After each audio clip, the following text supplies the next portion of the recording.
US President Donald Trump has signed a presidential memorandum directing the United States to withdraw from 66 international organizations and treaties, including two central pillars of global climate action: United Nations Framework Convention on Climate Change (UNFCCC) and the Intergovernmental Panel on Climate Change (IPCC).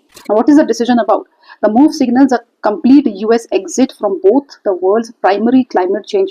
The UNFCCC, adopted more than 30 years ago, forms the foundation of all international negotiations, including the Paris Agreement.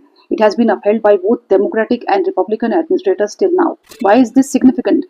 The United States is the world's largest historical contributor to climate change. Its withdrawal means it will no longer participate in global efforts to cut emissions nor contribute its fair share of climate finance to help developing countries transition to clean energy and adapt to climate impacts. Experts warn this could severely weaken global cooperation at a time when climate-related disasters are becoming frequent. What are the experts saying? Rachel Cletus, policy director at the Union of Concerned Scientists, called the decision a new low, accusing the Trump administration of being authoritarian and anti-science. She said the move sacrifices public well-being and undermines global cooperation and further isolates the US internationally. Cletus also criticized the administration for spreading misinformation about climate science and siding with fossil fuel interests. David Widowski of the World Resources Institute described withdrawal as a strategic blunder, warning that it hands away US leadership in the rapidly growing clean energy economy. According to Widowski, American businesses and workers risk losing out other countries seize opportunities in green jobs, trade, and innovation. While the US exit is a major setback, other countries are expected to continue working through the UNFCCC. Climate diplomacy, they argue, remains essential for saving lives, creating jobs, and stabilizing economies worldwide. Now, how does the US compare on emissions?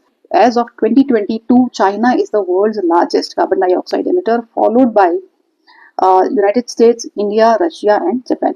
However, US has the highest per capita emissions among the top 10 emitters.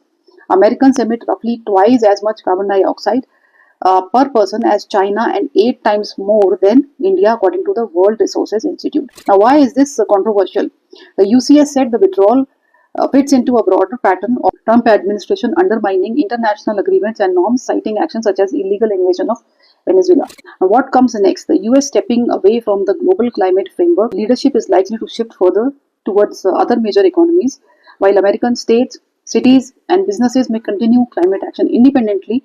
The federal withdrawal represents a sharp retreat from international responsibility at a critical moment for the planet.